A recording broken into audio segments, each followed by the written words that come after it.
आइए बढ़ते हैं आगे और अब बात उत्तराखंड के सियासी संकट की। उत्तराखंड की कांग्रेस सरकार पर गंभीर संकट मंडरा रहा है। कल रात देहरादून से दिल्ली तक हाई प्रोफाइल ड्रामा हुआ। कांग्रेस के 9 विधायकों ने बगावत कर दी और बीजेपी के खेमे में शामिल हो गए।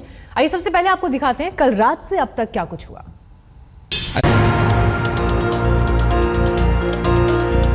देहरादून की लड़ाई अब दिल्ली में लड़ी जाएगी। हरीश रावत के खिलाफ आवाज बुलंद करने वाले कांग्रेस के 9 विधायक बीजेपी के 26 विधायकों के साथ देर रात दिल्ली पहुंचे। सियासी संकट के बीच सबसे पहले सभी विधायकों ने देहरादून में आधी रात को राजभवन मार्च किया, राज्यपाल से मुलाकात की और हरीश रावत सरकार को बर्खास्त करने की मांग रख दी। उत्तराखंड के पूर्व मुख्यमंत्री विजय बहुगुणा और मंत्री हरक सिंह रावत ने इस्तीफा देने के बाद अपनी ही सरकार पर करारा हमला बोला।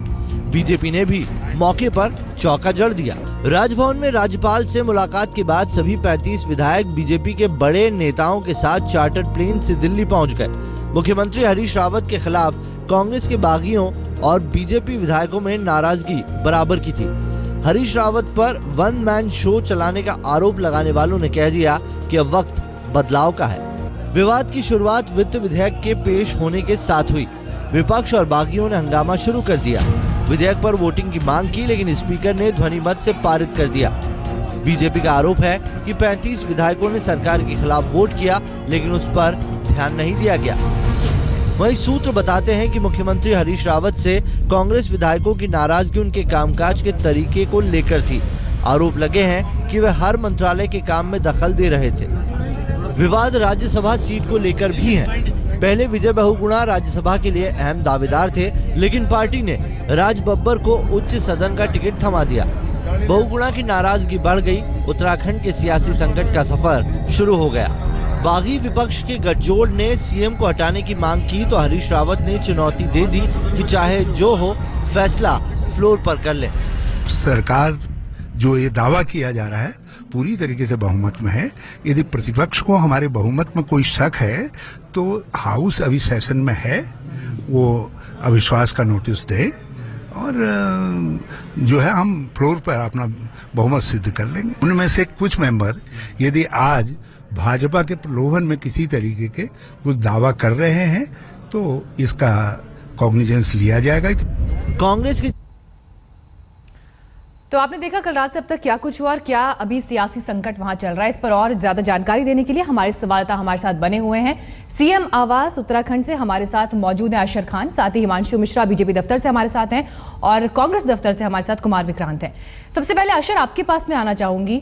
पिछले बहुत वक्त से ये सुगबुगाहट चल रही थी, ये बगावती तेवर भी पार्टी के दिखाई दे रहे थे। क्या मुख्यमंत्री को ये सब भांपने में देरी हो गई और अब क्या कुछ तैयारी कर रहे हैं, क्योंकि बहुमत जुटाना सबसे बड़ी समस्या उनके सामने अब है? सबसे बड़ी समस्या हरीश रावत के सामने यही है कि बहुमत कैसे जुटाएं। जैसा कि आप देख रही हैं, बाहर समर्थक आए हुए हैं हरीश रावत के घर के, उनके समर्थक, कुछ एमएलए भी आ रहे हैं। हरीश रावत अभी बाहर गए हुए हैं, अभी लौटने वाले हैं। एक बैठक होने वाली है जिसमें सारे एमएलए और शायद स्पीकर महोदय भी मौजूद रहे जो कि कांग्रेस के एमएलए हैं। ये भी कहा जा रहा है कि दिन में वो राज्यपाल से भी मिल सकते हैं, इंदिरा हृदय जो कि विधायक है, मंत्री भी हैं, कांग्रेस के सीनियर लीडर हैं और स्पीकर के साथ। तो सारी गतिविधियां यही हो रही हैं। हरीश रावत पूरे कोशिश में किसी तरीके से बहुमत का जो आंकड़ा है उस तक पहुंच जाए, ये भी कांग्रेस की तरफ से यहाँ पे कहा जा रहा है। जो 9 विधायक जो हैं वो एंटी डिफेक्शन लॉ के तहत आते हैं, उनका निलंबन भी हो सकता है। जी, लौटते हैं अशर आपके पास। विक्रांत, आपके पास हम आएंगे। अब ये लड़ाई सिर्फ उत्तराखंड की नहीं बल्कि दिल्ली से भी लड़ी जाएगी। दिल्ली में कांग्रेस दफ्तर में क्या कुछ चल रहा है और किस तरह की तैयारी है? ये हरीश रावत लगातार कांग्रेस आलाकमान के संपर्क में है और जो हमारे सूत्र बता रहे हैं, हरीश रावत ने 2 बातें आलाकमान को कही हैं। पहला तो ये कि 9 विधायक हैं, इनको अगर इनकी मेंबरशिप चली जाती है और उसके बाद 5 बीजेपी के विधायक, हरीश रावत का दावा है कि उनके संपर्क में है, तो बहुमत एक तरह से साबित करने की कोशिश करेंगे। लेकिन अगर वो बहुमत साबित नहीं कर पाते हैं या कर भी लेते हैं तो उसके बाद एक सूरत हाल ये बनता है कि इस तोड़फोड़ की राजनीति में विश्वास नहीं रखते, चुनाव में वक्त कम है, वो इस्तीफा देकर शहीद बन जाएं। तो ये सारी चीज़ें कांग्रेस आलाकमान से हरीश रावत लगातार संपर्क में है और वो बात कर रहे हैं, क्योंकि हरीश रावत को यह भी लगता है कि विजय बहुगुणा, हरक सिंह रावत और सतपाल महाराज की पत्नी अमृता रावत, ये 3 लोग वो माने जाते रहे जो हरीश रावत के विरोधी खेमे में रहे। तो ये 3 अगर पार्टी से बाहर चले जाते हैं तो हरीश रावत को लगता है कि एक कांग्रेस में उनका वर्चस्व हो जाएगा उत्तराखंड में और शहीद के नाते वो अगले चुनाव में बेहतर कर सकते हैं। तो ये हरीश रावत लगातार आलाकमान को बता रहे हैं, लेकिन आलाकमान दूसरे खेमे के भी संपर्क में, उनकी बात भी सुन रहा है। जैसे विजय बहुगुणा को राज्यसभा की सीट की बात की जा रही है, उनके 2 करीबी सुबोध उनियाल और सिंघल को मंत्री पद की बात की जा रही है। हरक सिंह रावत को नया नया मंत्रालय जी। और साथ ही साथ उनके मनपसंद विधानसभा सीट दे दी जाए। तो ये सारी चीजें चलती रही हैं, लेकिन अब चूंकि खुलकर बगावत हो गई है तो हरीश रावत ने दो टूक कह दिया है कि बहुमत मैं साबित कर दूंगा, लेकिन ये वक्त ऐसा है कि इसमें शहीद भी हो जाऊं तो कांग्रेस पार्टी को उत्तराखंड में फायदा है। अब आलाकमान इस पर आखिरी फैसला लेकर हरीश रावत को बताएगा कि उनको क्या करना है।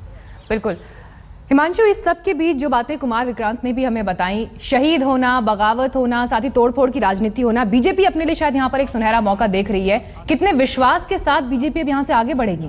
कि बीजेपी के 28 विधायक हैं और 26 विधायक जो है विधानसभा में देखिए, बिल्कुल बीजेपी को विश्वास है कि जो बागी विधायक कांग्रेस के वो बीजेपी के साथ आए हैं, वो आगे तक साथ देंगे।